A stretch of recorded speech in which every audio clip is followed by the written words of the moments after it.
So we have enough time for our fabulous speakers. Everybody can see my screen okay? We're good to get going? Say yes, yes. Okay, good. All right, welcome everybody. My name is Angela Inzarello, and I am chairman of the board for the Inspire Foundation. It's the education foundation of the Reston Chamber, and we are so excited to have you here today and bring you these fabulous speakers. I'll share a little bit more about what BES is and Inspire. So welcome to our fabulous presenters. Thank you. We always like to take a moment to thank our sponsors that bring us our great programming here at the Chamber, Fairfax County Economic Development Authority and Miller Musmar CPAs. So thank you. I always like to give them a round of applause, even though they're not all here. Fairfax County will have their moment in the sunshine shortly. So I'm excited to learn more and share about what's happening with work in Northern Virginia. Just again, a high level, Greater Reston Chamber of Commerce is the mother company of Inspire. So it's the 501c3 education foundation. And under Inspire, we have two programs, our business education series, which is here, and our BizMaker grant program, which we are just kicking off our 2022-2023 program. So for business education, for those of you not familiar, I think you all are, most of you, there's a couple maybe, but we do these virtual webinars once a month. They're recorded. It's the fourth Wednesday right here, 8:30, 9:30. We keep them virtual and we stay on after and have a little bit of networking as well. We always like to incorporate some level of networking in our programming. So if you're interested in presenting, there's a website right there, cut the link, copy and paste that, but check the website out and let us know. We've got programming that is happening with the Chamber where we have presenters, we have panels, and we're also incorporating Grow with Google. So they have a platform for small businesses and digital marketing. So we're going to embed that quarterly. Actually, our next BES on March 22nd is going to be a Grow with Google and analytics topic we're going to have. So we're excited to bring that programming into BES. And for those of you that may not be familiar, the BizMaker grant program is a Fairfax County business program. We've got a grant pool of it's actually up to $30,000 now, and 12 months of mentoring. So if you're not familiar with it, check out inspire.net. We have all of the details. Our application deadline is March 31st. So if you are an innovative small business or even a startup or no businesses, we ask that you share this. It's being promoted on the Chamber's website, but also LinkedIn. If you've got any questions, don't hesitate to reach out to me. So quickly, upcoming events. The Chamber's always got a lot going on, right? We've got a lot of networking events upcoming. Always check the calendar, as I say, for things that are being added. But our next net night on the 28th is at Fusion Academy. This guy's just opened up at Plaza America. Our networking nights, again, if you're not familiar, are always the fourth Tuesday of each month. So look out for that, as typically get over 100 people networking. So it's a ton of fun. March 8th is our Chamber 101. They are now back doing Chamber 101 in person. If you're not familiar with that, second Wednesday of each month, great opportunity to learn about what's happening at the Chamber. So you may know what's going on in the organization, the Chamber. However, it would be really good to promote that to either businesses that are interested in learning more about the Chamber or people that maybe just want to get back and re-engaged. And then our next network night is the 28th, sponsored by our friends at formerly House Cleaning Heroes, the Crawleys. And I don't know if we've got a location set for that, so check the website. But again, that's March 28th.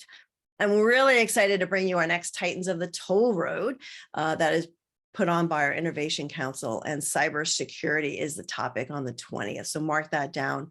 We've got a fantastic panel. Google is heading it up, and it's really an exciting topic. So that's one of our higher level events that I would say that you get a higher grade of folks that come out, and the cybersecurity is just a hot topic right now. So mark your calendar for April 20th. And if you're not already familiar, our monthly committee and council meetings and our lead share meetings, they're all on the calendar, so check them out. And as I always say, check the Chamber calendar and the weekly newsletter. If you're not getting it, let us know, because we want to make sure that you're getting all the information that the Chamber has. So before we get started, just put your name. Thank you, Kelly. I've seen you've already done it already. Put your name and a little tweet about your company in the chat. This is meant to be informal, and if you guys want to just raise your hand and be played, or put your information or put your question in the chat, feel free. Also at the end, we have a little survey, and we'll put that in the chat as well. So enough of my talking. Let's get started with our presenters. If there's no questions or things I've forgotten, I think we're good, right, Carrie? Good. Anything? All right. I just want to make sure I'm not forgetting anything. All right. So Ms. Karen Cleveland, our CEO of Leadership Fairfax, is going to kick it off to our topic today. Great, So, Angela, Karen, thank you so much. Pleasure. Yeah, and welcome everyone. It's great to see your faces this morning. I don't know too many of you, so it's great to meet you all. As you put your name and your company name into the chat, could you also please add to that whether you're here primarily with a lens, an employee lens or an employer lens? Just help us make sure that we're tailoring our remarks to really fit your needs. My guess is from the company names, it's a little bit of both, but it's just helpful for us to know who's in the room with us. So our topic for today is the 3 critical pieces to the employee retention puzzle. And it, a puzzle, I love that we chose this title, although it's almost like a puzzle that remakes itself every week or every month, because it is clearly a moving target for all of us. But what we know is that our workplaces now are more diverse than ever before. And because of working remotely all during the pandemic, and we know what's going on right now with people's desire to either stay remote or have a lot more flexibility in their schedules, it's changing the face of our workplaces and our strategies of how we bring in employees, and how we retain them, most importantly.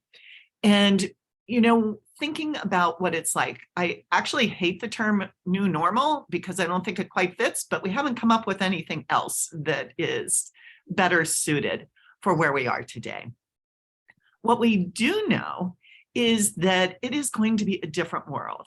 But what I'd like to talk to you about a little here is what really remains the same, that if we just look at it through the lens of where we are now post-pandemic, I think we can actually meet our employees where they are and help to make them feel valued, find a way to make them feel comfortable, and keep productivity up. So Angela, if you could go to the next slide, please. So here's what we know. Employees are still people, whether they're in our office or they are sitting at home in their yoga pants, shorts, and slippers. What we do know is that you are human and the employers are human. So if we take the time to really think about the people as people, I think we can find solutions here. And the other thing that has become so incredibly clear is that high-performing organizations have a people-centric culture. Culture is king right now, and it beats strategy every single day. So if you think about and spend time with your key employees, focusing on what culture you have, in some cases, looking back to what your culture was, if it was a healthy culture pre-pandemic, and then looking at what changed during the pandemic, and then really assessing where you are and where you want to go. Now, I know that sounds really simplistic, but it's not, of course. It's about peeling back all those layers. So here at Leadership Fairfax, we run 3 different programs that are cohort-based programs for a school year, basically, September to June, where the folks in the cohort are with us a full day a month. So when we shifted to online experiential learning, it was learning for all of us. Our faculty members and staff had to quickly learn the technology as well as finding creative ways to actually do the business. So no different than any other company. What was a surprise to us was that during that pivot, we really adjusted why we were there for the folks that were in our cohorts. Yes, we were still training them as community leaders, but more importantly, we needed to be there to help them with whatever was going on in their own organizations. So what we learned during that was the importance of recognizing what people were going through. A lot of people were going through the stages of grief because they were losing something. And so there were some real parallels there. We learned about empathy and compassion and the importance of vulnerability of leaders. So all of these leadership traits that we talk about and work on every month, year after year, just shifted to how they show up in our workplace. Vulnerability, just as one example, is something most leaders don't like to show because it's generally not the most flattering. But guess what? It is an important leadership trait. And if you allow yourself to be vulnerable and bring your employees into that, it's amazing how much more you can get as far as collaborative moving forward from that. Next slide, please, Angela. If I could, yeah, I'm going to chime in real quick and ask you, Karen. I could be wrong, but most organizations are going to go, of course, we're people-centric. I mean, so they could be potentially blind to it. So what are some clear indicators that you are employee? I mean, is that something fairly easy to decipher? Well, I think it's easier for the employees to decipher when you're not. So listen to them. And it's understandable. If you're the leader of an organization that did not thrive during COVID and you really had to hunker down, it's understandable to be focused on the bottom line and the ROI for either your investors or the company in general. So it's a matter of all of this is about lifting our heads up now, taking a breath, and really taking the time to be strategic and think about what we want next and how we want our organizations to be. Great, thanks. Sure. So the part that hasn't changed is this. This graphic comes from a book called Drive by Dan Pink, who's a researcher. He's a local guy, writer, business writer, who does, it's all research-based. And this book's about 12 years old. And Angela's got a link later for you, and I think Carrie will put it in the chat, that is to a video on YouTube that really dives deep into this. But the essence of it is these three components really are critical for employers to understand if they want to retain their employees. So what do these mean? Purpose. A lot of people look at this and say, oh, that's a nonprofit thing. It's about giving to charity. It's about, no, it's about defining what your purpose is, whatever that is, but being really clear about it so that the profit modem and the purpose are inextricably linked. Employees are looking for that. The pink one here, autonomy, I think we all understand that now, that employees are driving things right now.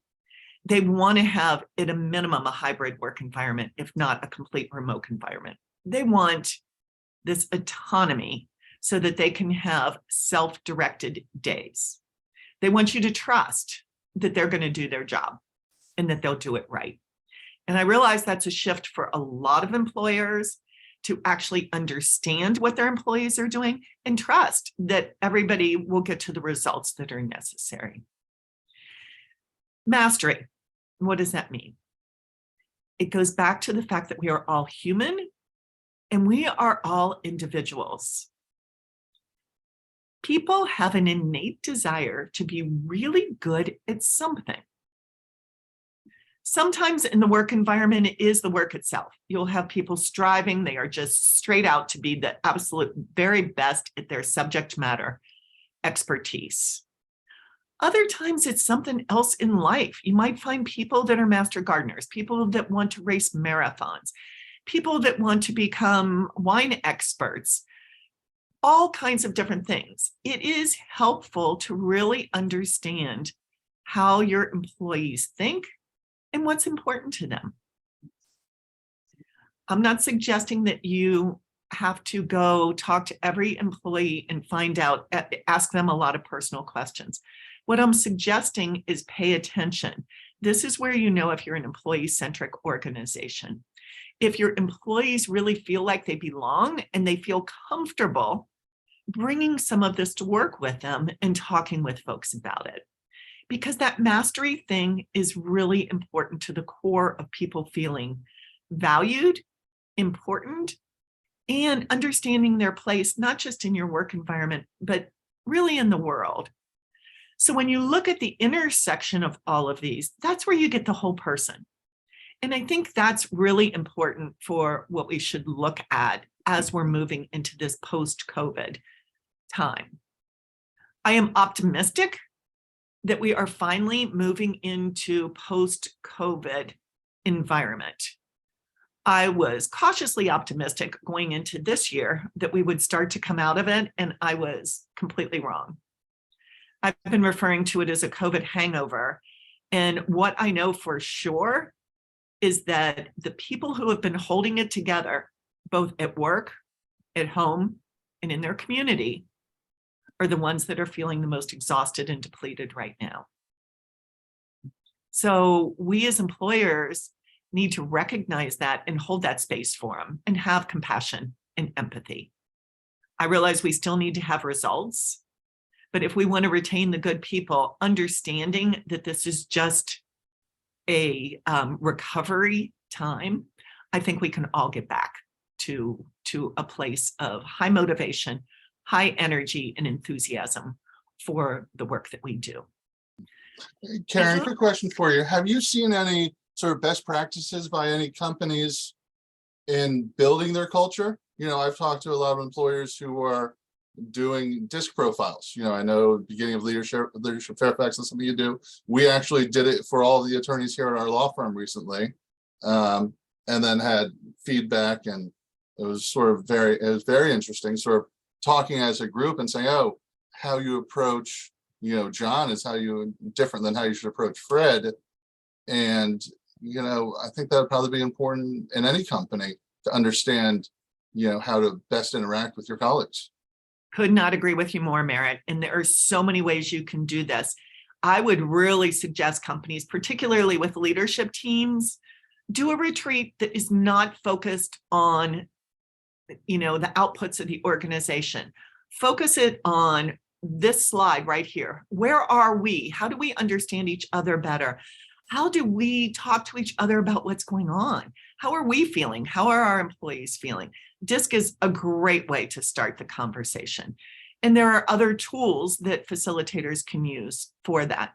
The other thing I'm seeing, Merritt, in big companies that I think is so important, and this is just starting to evolve, is physical shift in space to create spaces in their office that almost feel like an office version of a living room with big TVs and stuff, so that whether people are remote or there, they feel like they're together. What's happening right now with hybrid environments is when there's a Zoom meeting, even the people in the office go to their desk and they're just staring at a computer. Some of these new creative ways to create these spaces have, you know, the bar level tables, they have walk around spaces, comfortable, but the folks that are Zooming in or teaming in actually feel like they're in the room with people. So I think it's important to look at your own organization, say, what do we need now? What's really going on with us? And then you will come up with the solutions. I trust that you have it in you to find those solutions. Angela, next slide. And actually, yeah, so this is just a link to the YouTube video of Dan Pink. The long version is a 10-minute video, but I think it's well worth looking at because I think you'll reflect on your own company and what you can do for your own employees to move your organization forward. Yeah, it's a great 10-minute. I mean, it goes by really quickly, and it's Carrie put it in the chat, so definitely click on it so you have it. But you can always look it up. Karen, I think he does a TED Talk too, right? About he this? does. Yeah, it's a he great. does. Okay. It's yep, nice he's got lots of really good books out there. This is just one of his early ones. So yep. Okay. Great. And we'll entertain questions at the end, or if you have questions right now, happy to answer them. Yeah, absolutely. Before America started, I haven't seen anything in the chat, or I don't think any hands are raised, but yeah, if anyone have any other comments, certainly raise your hand and we can get Karen answer, but we could also do it at the end. So Great. Thank you. All right, thanks, Karen. Mr. Merritt. All right. Good morning, everyone. Or I guess if you're watching this via video, good afternoon or good evening. So whereas building culture and building that culture to really retain your employees, some of that Karen talked about, as an attorney, I like having policies, procedures, legal documents, and everything else along those lines. So Angela, why don't we jump to the first slide? This is just some facts that I found the last few days, which I'm sure all of you are either seeing in the news yourselves or seeing it in your own organizations. But, you know, a recent survey from SHRM found that 68% of workers said that they would find another job than being forced to return to the office. And for Gen Z, it was 79%. I mean, I think just spending a second on those numbers, it's incredible. Part of our goal here and the discussion today is on employee retention. And we're saying that 68% of workers or 79% of these Gen Z would leave rather than having to come back to work. Well, that would be a bit of a retention problem. So I think that, as we say down at the bottom, remote work is here to stay. You know, and that for most employers, you're going to have some sort of remote hybrid environment to really get the top employees. So, you know, in the news this week has been Disney. You know, they announced trying to go back to 4 days a week, and they've had a bit of a revolution. You know, the 2,300 employees signed this petition, basically threatening the organization, you know, saying that you're going to have unintended consequences that can cause long-term harm to the company and will lead to forced resignations. As a shareholder or board member of Disney, getting a threat like that from 2,300 employees would sure scare the heck out of me, and make you think about other alternatives. So next slide, please. Thank you. Since the pandemic started, and we've had more and more remote workers, I guess the first 6-12 months, everyone was just, you know, in shock. So everyone got through it. But then as it became, as Karen said, the new normal, and everyone decided that they sort of liked working remotely, and didn't want to have to go back to the office for whatever reasons, the headaches and heartburn for HR managers are unimaginable. You know, every week I'm talking to, you know, a vice president of HR or an HR manager saying, yep, we, you know, have another 3 states where we have employees now. You know, we're in California, Idaho, and Massachusetts. And the discussion is, okay, well, have you updated your employee handbook yet? Do you know whether or not your restrictive covenants are going to be enforceable? You know, what are the payroll rules that you have to do? It's just, you know, have you registered your company? The problems that remote workforces are causing HR managers, you know, if within your company you have an HR manager, you should probably send them flowers after this webinar, because of how difficult it's been. You know, as I said here, it's complicated just having 25 employees in Virginia. You know, here in the DMV area, you know, you might have folks living or working in DC and Maryland also. But now imagine you are in 10 different states, and it just gets very, very complicated. And as I say in the bottom, you know, to avoid the lawsuits and really to have these successful long-term employees, you know, you must ensure that you have legal compliance. And building the culture of an organization, employees want to have a plan and policies in place. They want to know that everyone's being treated fairly, you know, and equally. And having those policies and procedures in place will help accomplish that. So we can jump to the next slide. So things to consider. I think you really want to start with an analysis and a plan. You know, think about your company. You know, an architecture firm could probably have remote workers where, you know, an IT company may not, or a creative organization like Disney may not. It really depends on your organization, and there really is probably not one size fits all. So you need to consider what the job obligations are. You need to review your job descriptions. What are the essential functions of the job? And we'll talk about that a little bit more when we talk with the Americans with Disabilities Act and how it's become much more complicated with remote workers.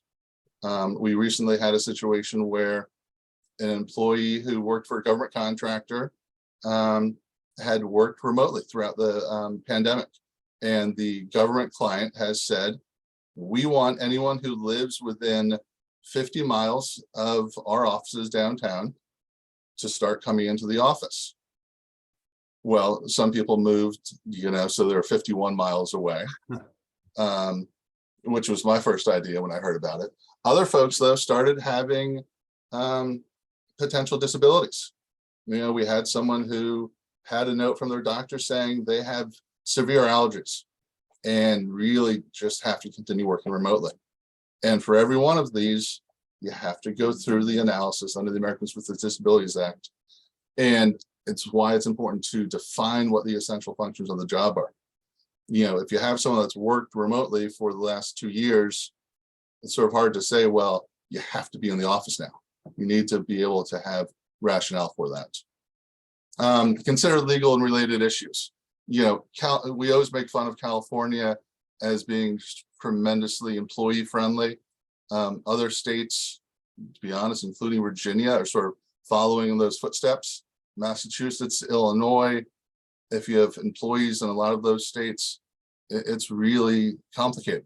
And then do you want employees in different time zones? What are the rules that you want to set up for your company so you can all effectively work? Tools to track performance. High performers will always be high performers, but what about, most of your employees? How do you make sure that they're actually working? I've talked to a number of companies where they're setting core hours. You must be sitting at your computer from 10 to 4 every day. So if we want to get someone, you have to be there. Karen's making faces. Oh boy. You have to think what works for your organization. It's difficult when folks are working remotely. A lot of times they'll say, well, I need to get 8 hours a day of work in, sort of by prerogative when I do that, which most employers are going to say, well, that's not reasonable. If I need to reach out to you during business hours, or a client reaches out to you during business hours, you need to be available. So the solution for some companies is putting in those parameters. And then finally, as I said, employees want to see a well-defined plan, operationally and legally. It's what they know their company is effectively working through this to help them and the organization. All right, next slide. Hey, Merritt, before you go on, may I make a comment about Please. why my face was that way? I totally get why employers feel that way, but that rigidity is really what needs to change, is to enlist the employees, get feedback, because it's not an either or, sitting in front of your computer. How unhealthy is that? We've all learned that. It is not healthy to sit in front of a computer all day for so many reasons. So how do you get to that both and so that it's not polar opposites? Is it carrying your phone so you can respond to an IM, or I think we need to be creative and have our employees as part of that solution. I agree. And I think it's going to vary from organization to organization. To what extent is there collaboration going on during the day, set meetings, client request. The one company I was just referring to is a mid-sized CPA firm.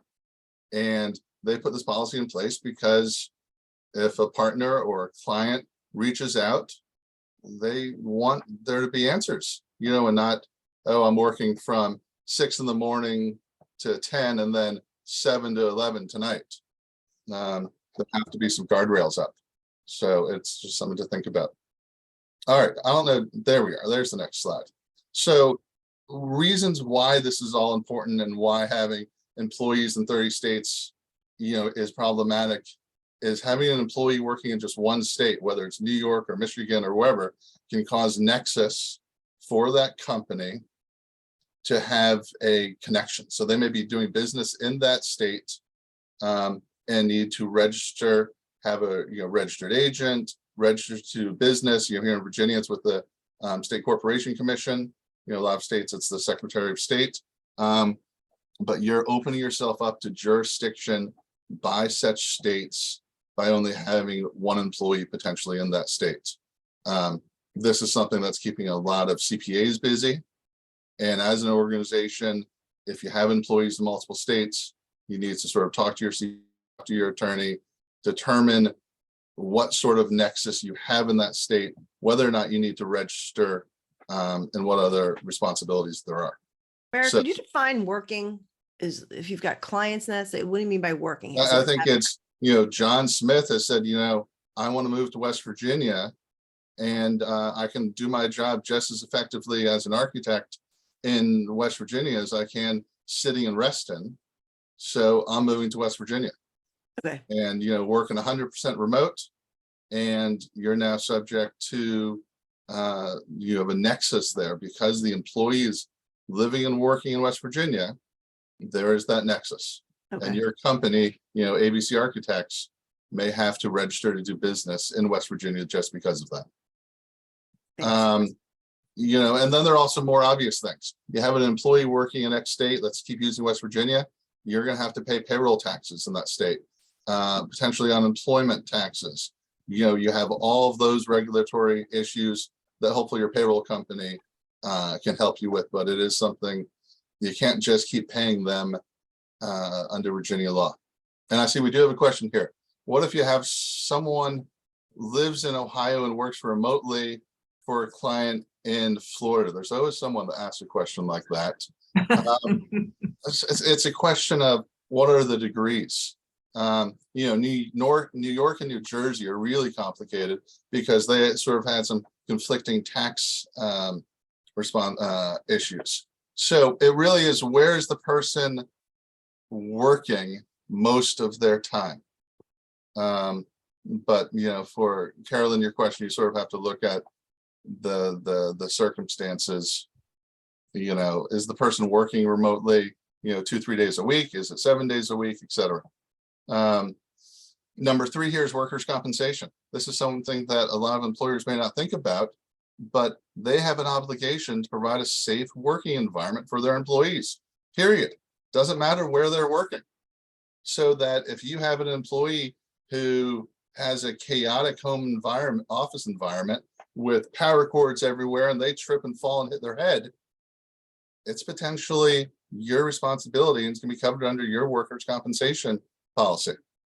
So a lot of employers are putting in, formal telework policies. We've had those for years, but now they're also defining what you need to have in a home working environment, and what are the guidelines related to it.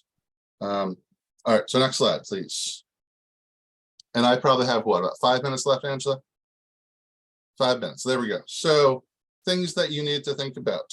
And these are all, as you have folks going to different states, all of these need to be dealt with. And most of them are either going to be dealt with by your payroll company, or you need to modify your employee handbook. So different states will have different wage and hour requirements. Minimum wage is different. Overtime, when it has to be paid, could be different. Deductions from pay, timing of pay, final paychecks. Just here in Virginia and DC have different regulations as to when you have to pay the final paycheck. DC, it's within 24 hours. Virginia is next payroll.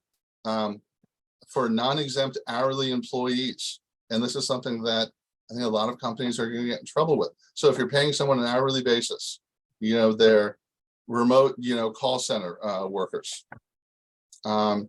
They get paid, let's say, from 9 to 5 every day, or whatever their shift is. What happens if they continue doing a little bit of email after their shift in the evening? That is all work that they should be paid for. You don't have the same control over when someone clocks in, clocks out, that for remote workers. So you need those policies and procedures in place, or else the employer is going to find themselves with significant overtime obligations. Expense reimbursements is, it's different in Illinois than it is in Virginia. So again, it's, for these HR managers, again, give more flowers, because there are more responsibilities and more things to know on a state-by-state basis. Leave requirements. Again, just here locally, DC has a mandatory leave requirement. Virginia does not to the same extent. California has a few. So again, if you're in California or have an employee in California, it's really complicated. And we've defended a few companies in potential lawsuits and EEO claims because they were not familiar with those California laws. Drug testing, non-discrimination laws, restrictive covenants, they will all be different on a state-by-state basis. Just quickly talking about restrictive covenants, the law in Virginia has been changing quite a bit. We now have prohibitions on restrictive covenants, non-compete agreements for low-wage employees. There's a lot in the news about the federal government putting in policies to restrict non-compete agreements. It will be determined. So if you have a great restrictive covenant that protects your trade secrets and employees and clients here in Virginia, and your employee moves to California, it's probably not going to be enforceable, or Massachusetts or Illinois. So again, it's something to be cognizant about. And you can have choice of law provisions saying that any dispute will be handled under Virginia law. California courts have laughed at that and said, well, sorry, living and working in California, we have the right. And if it is contrary to our stated law, we're not going to enforce it. I touched on ADA very briefly earlier. You have someone who's been working remotely for the last 2 years. It's sort of hard to say the job can't be performed remotely. So, which is why you need to go back, look at the essential functions of the job, define the requirements, and then if someone says they need a accommodation, you need to go through the interactive process. You can't just say no. All right, and I think this might be my last slide. You just need to be purposeful about going about what you're doing. What are the rules that you want to have? Put those essential job functions. How are you going to succeed as a company? What do your employees need to be doing? Or do you want to have exclusions? Do you want to let your employees just go wherever they want? Or do you want to say, you know what, we don't want to deal with California because of their restrictive covenants? Do you want people in different time zones? Someone in Tahiti, living in a yurt in Alaska. Do you hear stories about people that have gone mobile and the headaches that causes HR folks because they're in Mississippi, in January and Florida in February, working full time, and you potentially have to pay taxes in each of those states as they're driving around in their RV. It's crazy. As an employment lawyer, I love documents. So I want things documented. So job descriptions, offer letters, employment agreements, telework policies, schedules, employee handbooks. We've created more supplements for employee handbooks than you could possibly imagine. Generally, what we'll do if a company is over 25 employees is have a base handbook on federal law and then state supplements because all the different states have so many variations. But again, if you want to retain your employees and have that good culture, I think you need to have these documents. You need to proactively think through all of the issues. What's going to be best for your organization, and then put the policies and procedures in place to make sure you're enforcing it. And I think with that, my time's up. Excellent. I think this flows perfect, Mike, into our next section with resources and specific, obviously, to our area. So I want to do a quick intro of yourself. I don't know if people are aware of the initiative over at the EDA. Yeah, let me share a little bit on that. So my name is Mike Batt, and I lead Fairfax County, the Economic Development Authority's talent programming, which is about 3 years old now. The county board of supervisors decided to make this investment long-term to try to help our companies with everything we've just been talking about: retention, upskilling, and bringing more talent to the region. And so this program was launched, as I noted, 3 years ago, and I'll touch on some of the programming that's there that you guys should be thinking about taking advantage of. And this I've taken this role after 30 years in the technology industry, so I can weave in some of the best practices I learned working for small and large companies over those 30 years. Most of it was actually at Microsoft right here in Reston. So I live in Reston and was part of the search committee that brought them here 20 plus years ago. So just listening to some of what Karen and Merritt have been talking about, there's some really good best practices I learned as a director level at Microsoft for a long time that I can sort of share. But let me share the sort of a snapshot on where we are with the jobs here and then some of the resources. So this is, you see the link there. We subscribe to Chimera Jobs EQ. So if you don't have that subscription, I'm providing the latest report for Northern Virginia that'll give you all the details and a much deeper level than I'm showing here. But bottom line is, just to really re-emphasize what you've just been hearing, the employees are really driving, the direction right now, and that is not changing rapidly. And what I mean by that is, in Northern Virginia, there's 114,000 jobs open right now. So if somebody's being told I've got to come back in the office and I am not interested in doing that, there are other options for them. I will say this is the first time I've seen since the beginning of the pandemic where we've had a year-over-year decrease in the postings, but still it's a lot, 114,000. And as you see there, over 54% of them sit in Fairfax County. So a lot of those jobs are sitting in Tysons and Reston and Herndon. So a lot of jobs out there. Tough to see here, but you have access to the report. Top left just shows you it's a lot of tech jobs. So it's a lot of tech jobs. Down at the bottom left with the certifications, number one always is security clearances. Our government contractors are just dominant here at all levels and sizes. And so that's really just a snapshot of what's going on here in the region. It just, again, emphasizes the need for us to get creative on that retention and how we're going to recruit employees and keep them here in our company. So if we go to the next slide, and I'll just touch on it. It's really the only slide that I have that we can just talk through. Workinnorthernvirginia.com. We did a survey when we launched the talent programming about 3 years ago, thinking about how to bring more talent to the region. So we hired a national marketing firm that was out doing surveys around the country for us on, Northern Virginia. What do you know about it? What do you understand in Northern Virginia? If folks aren't from this region and don't know this region, we're lumped in with the rest of Virginia. So, it was rural, tobacco. It was amazing, because when you think about people and just all parts of this country. So we've been working on branding Northern Virginia through this site for the last 3 years. We're doing digital advertising through Google LinkedIn ads, through or Google ads, through LinkedIn, through social media influencers around the country.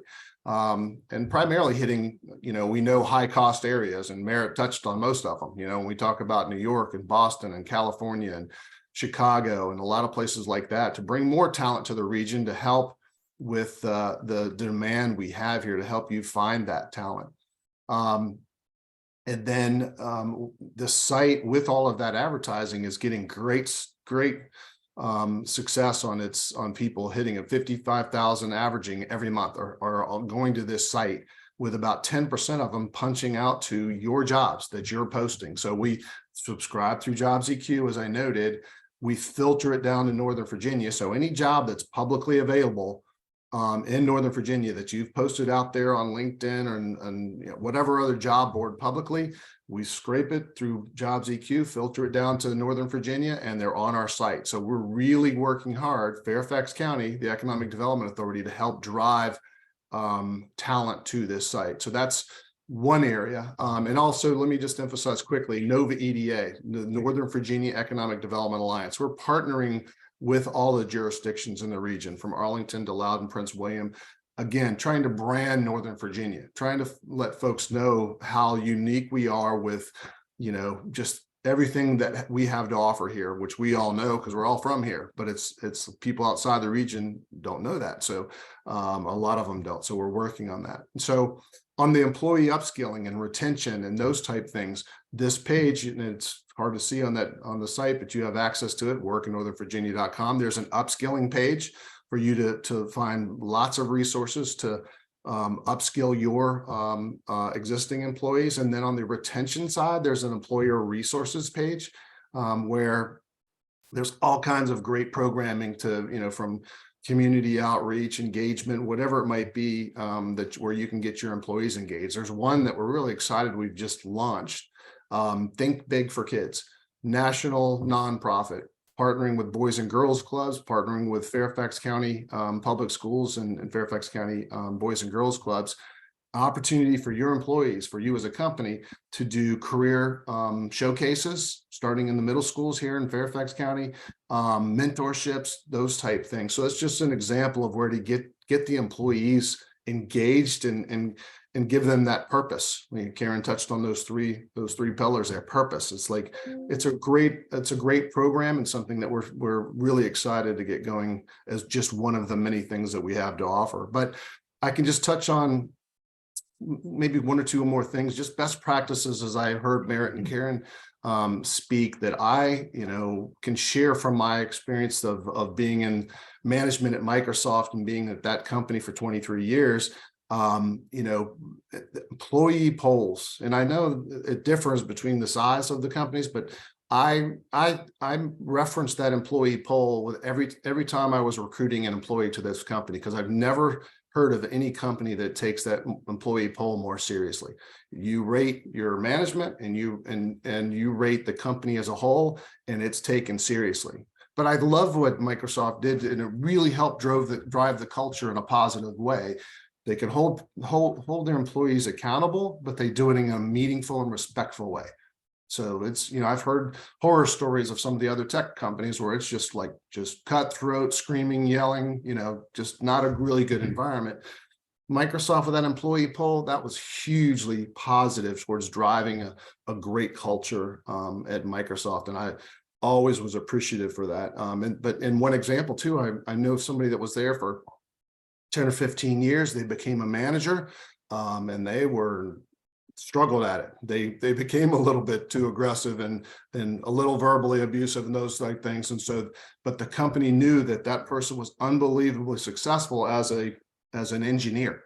And so they didn't fire that person. They took them and worked with them and put them back in that engineering role, and they thrive for many, many more years. So just a culture that really thinks about how do we look after our employees. Another one is just making others great. I love this one because it didn't matter if you were an individual contributor or a senior executive. Everyone at Microsoft was expected in their commitments to make others great. What are you doing to help people within this company, to help your peers?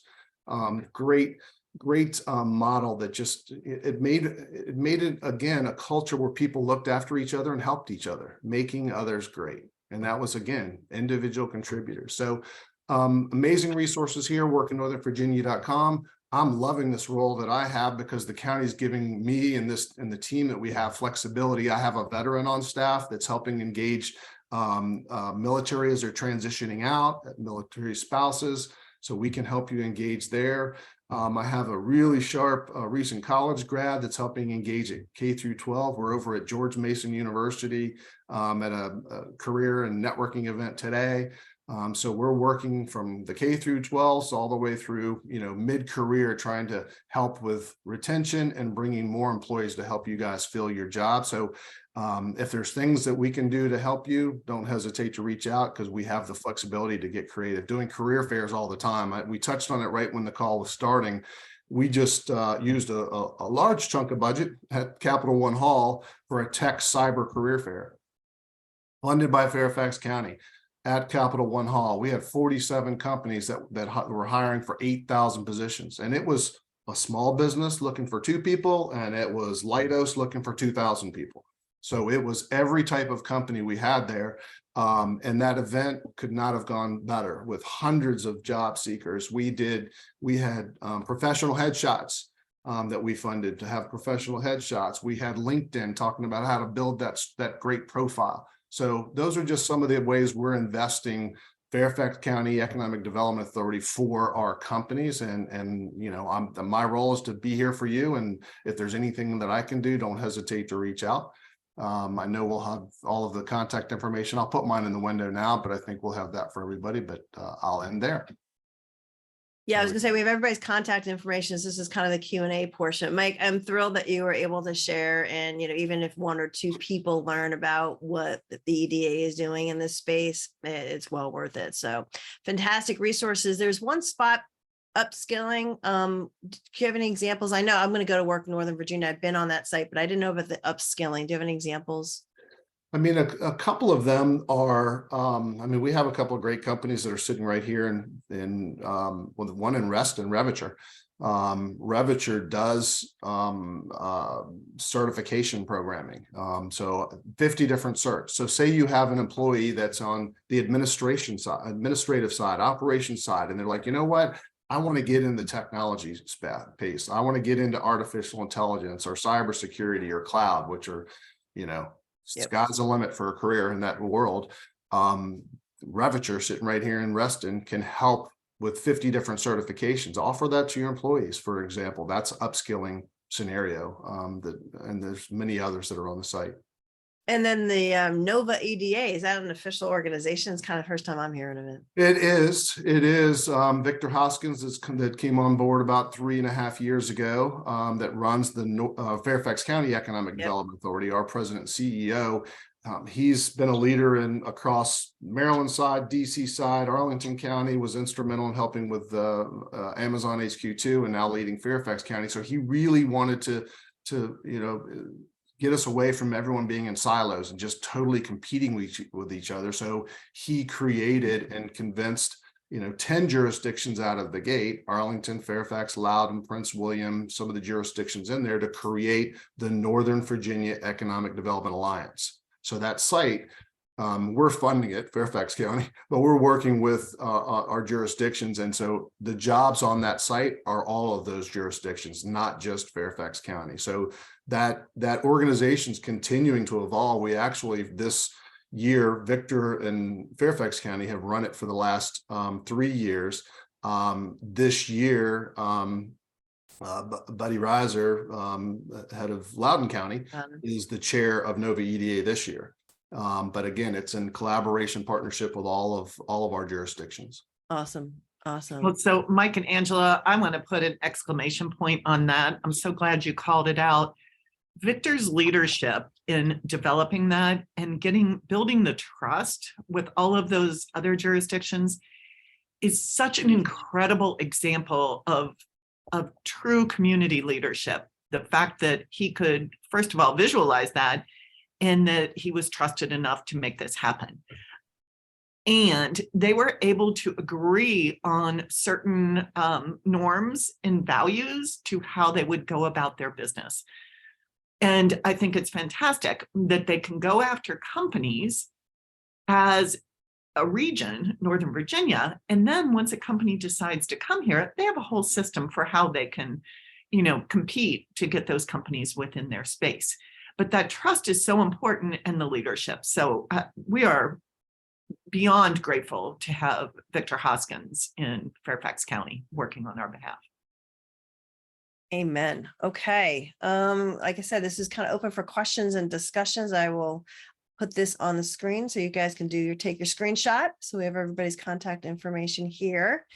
But I want to thank my fabulous speakers on this panel. So a round of applause for you guys getting up early and being here and doing all the prep work. I'm thrilled that we're able to record it and share it because the content was fabulous. I'm really glad and happy the way it came together. It's such a hot topic. So yeah, any questions? Thank you, Lynn. I see the little clapping of the hand. Any questions or discussions? Any other? Yeah, Mr. Dillon.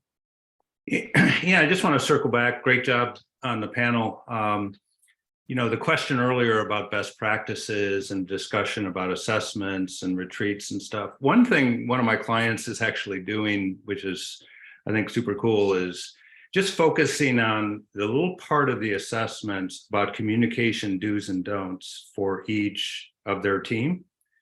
And actually, pulling out that little communication do's and don'ts and then laminating that and then having it for everybody on the team. So it's not like, let's look at this 35-page assessment, but let's just be mindful of that every day.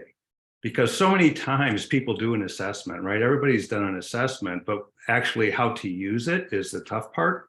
And so that just focusing on the communication do's and don'ts for each of their team members is something super simple that each of us as leaders can do with our folks, because let's face it, after a retreat, get back into the normal day-to-day business and the pressures and all that.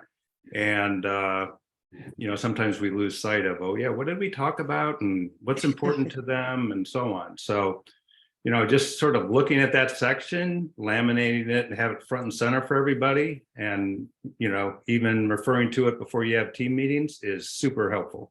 That's a great point, David. Thanks for bringing that up. I mean, as any kind of planning or initiatives, right? Having it documented is huge, but then having it front and center is more impactful. So thank you for bringing that up. And Angela and Dave, thank you for that. I think there's one other part of that that's really important.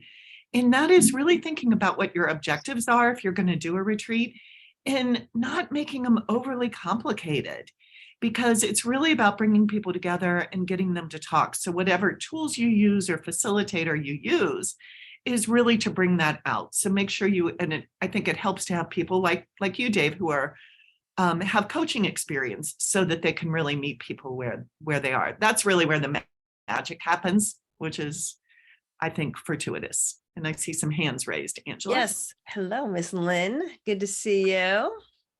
See you. Thanks for this. And, some of this doesn't quite work with our organization because we are providing homes and programs for adults with intellectual and developmental disabilities. So much of our work is in the home.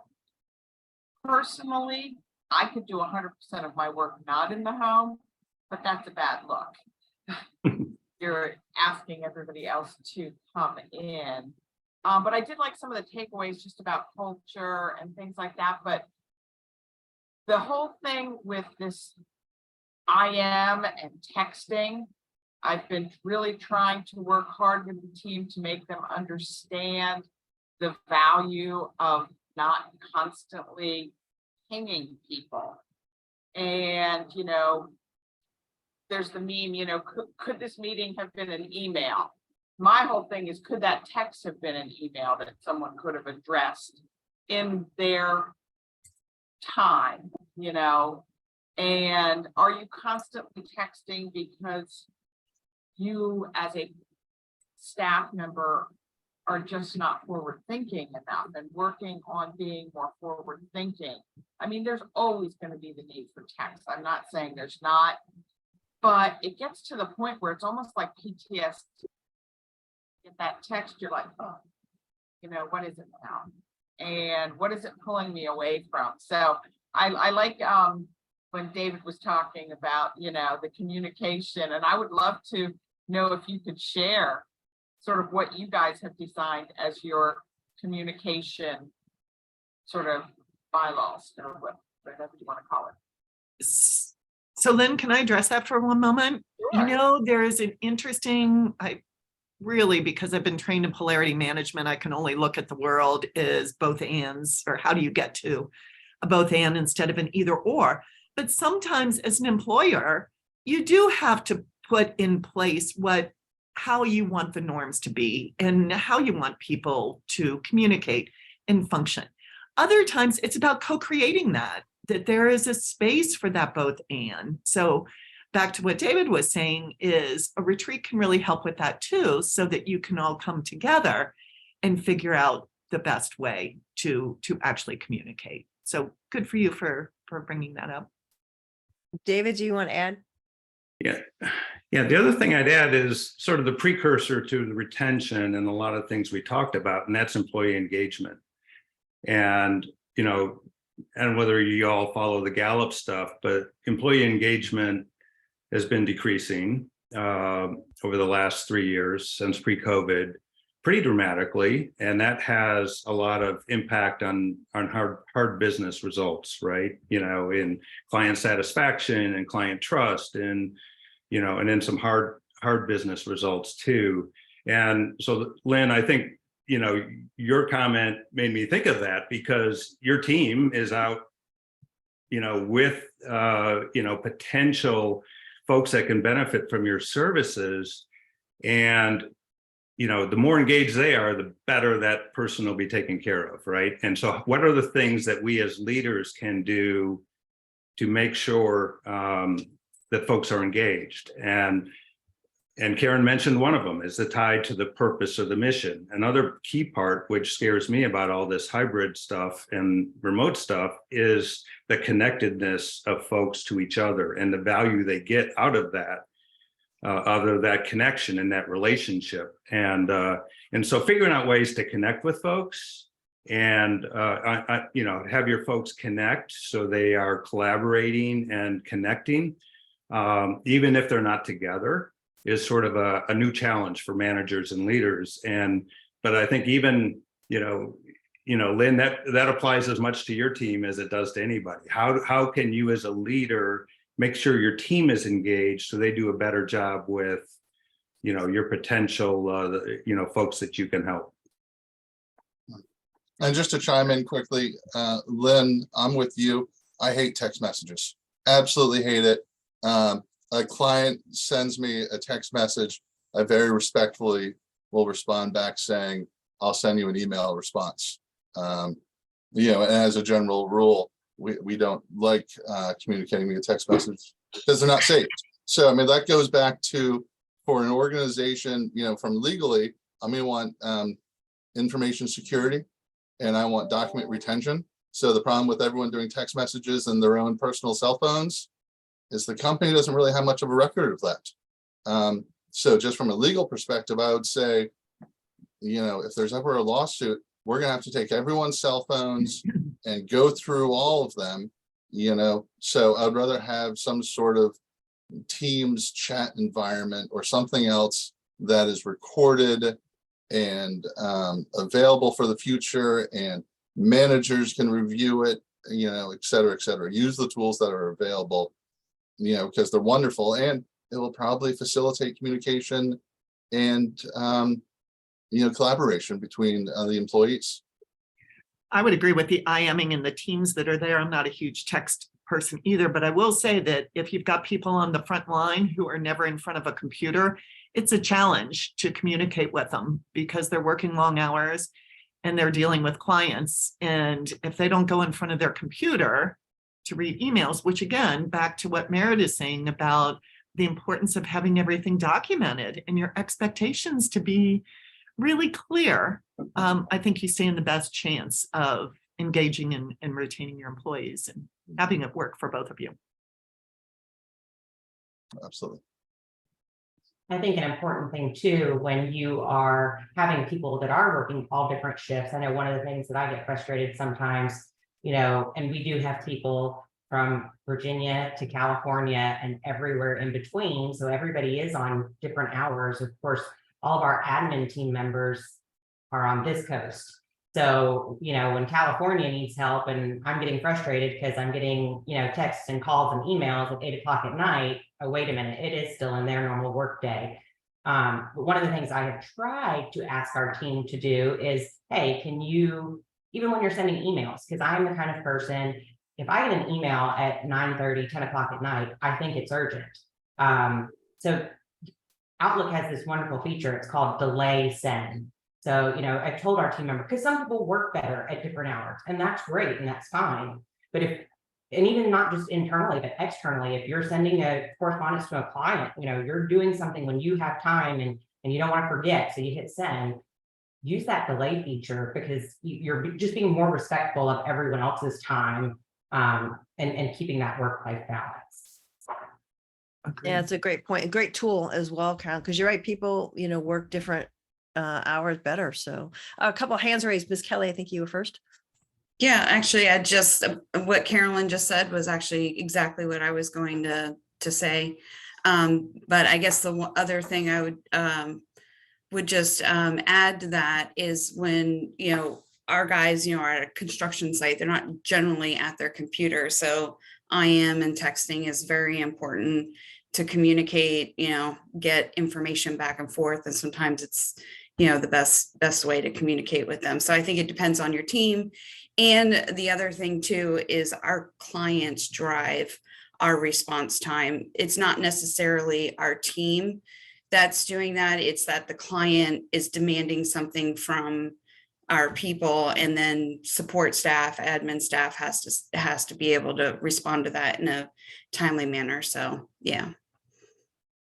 And That's the only other thing I'll add, Kelly, is that Open Blooms is one of our, where'd she go? One of our members, and they sell great flowers. So I know you were talking about selling. I just sent So- her a GIF of flowers in our IM Teams chat that we have set up, and so I sent Just her want a to make GIF. sure they do a beautiful job, and I just want to highlight that. Miss Alicia. Can you guys hear me okay? Yeah.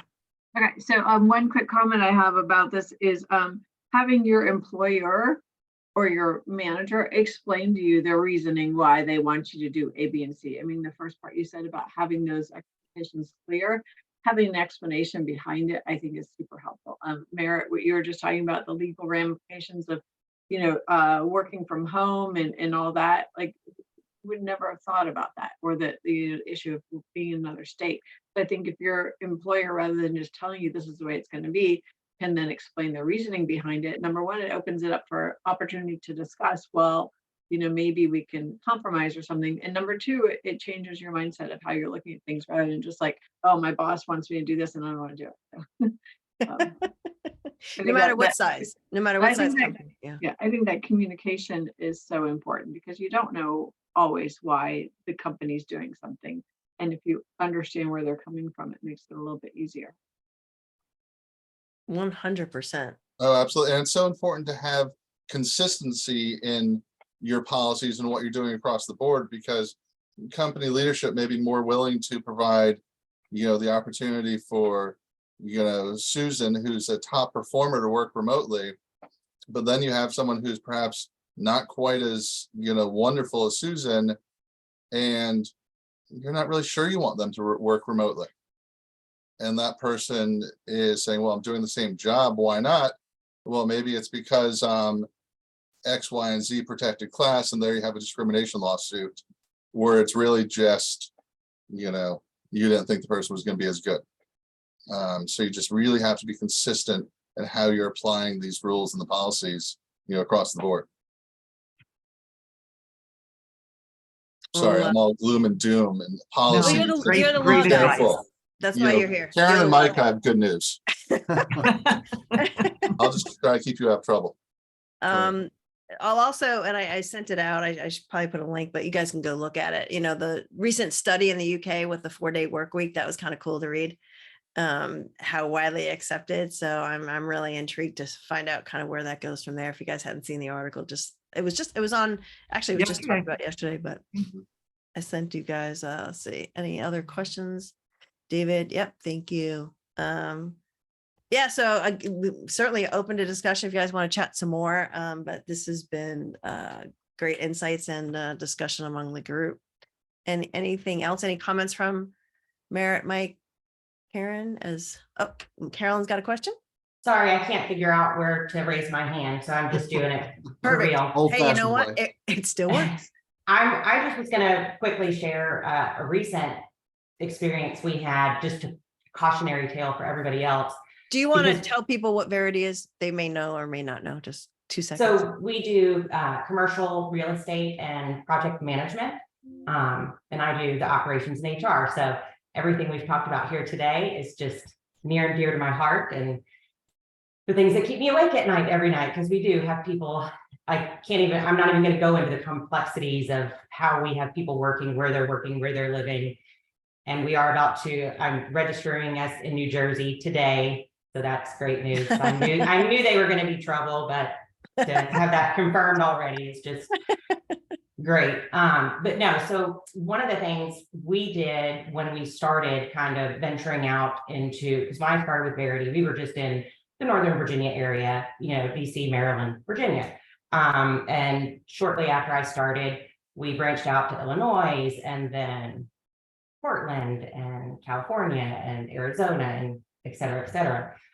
So it has been challenging making sure that we are registered in all of the correct places and we have all of the correct accounts set up for taxes and unemployment insurance and all of these things. So what we did, we went with a PEO company. So when I started, we were with one, they weren't very good. We went to a second one. They were actually very good. Last year, we made the decision to change that for insurance purposes, to try and get our team members the best rates. But the thing with the PEO that we originally went with, they helped us very much get set up. You know, we built our employee handbook. We looked at all of the states that we had employees working in, all of the states we had projects in, and we made our policy so that it would encompass the most stringent state regulations. So, you know, we have, instead of, you know, having a separate, you know, PTO and vacation and sick time and all of this for each different state, we looked at what is the most we could be required, and we gave that to everybody. So that, you know, cost us a little bit more probably in benefits that we're paying, but it simplified things for us greatly. So things we thought were working great. That helped us tremendously, but we switched to another PEO company, and this is where I want to caution everybody. So for me, I got kind of complacent with the PEO company, thinking I don't have to worry about any of that. They're taking care of it.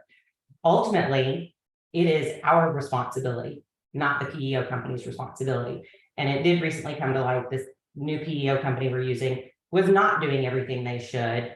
And in fact, did not have our SUTA account set up properly in all the states. So just a cautionary tale, you know, you get these things set in place, but make sure, you know, you have to do your due diligence still as the employer to make sure that everything they're supposed to be doing is getting done. So just be careful. Mhm. No, that's great insight, because you're right. You rely on that organization that you've outsourced to be the professional, but you know, I'm sure Merritt's over here would tell you that to tell you to make sure, can never Mhm. be too sure. Oh, absolutely. I mean, I think PEO is a good solution if you're in multiple states, depending on your industry and if you want to absorb the extra cost.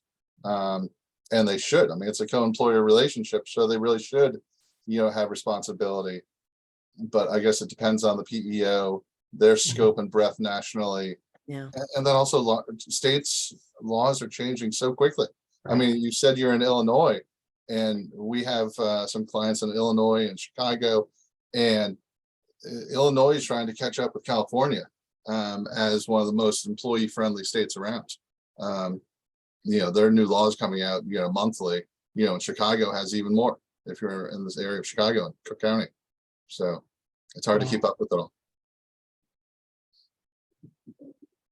Anything else for the greater good? Is there something else in the chat here? Oh, great. Thank you. Some people had to leave. All right. Well, you have all of the presenter contact information. So if you want to reach out directly, feel free, obviously. We hope to see you at a next networking event at the chamber. If I could just keep my panelists on for 1 second after everybody drops, I'd appreciate it. Thank you all for being here. Thanks. Have a good day. Thank you. Yeah. See you. Thank you. Great panel.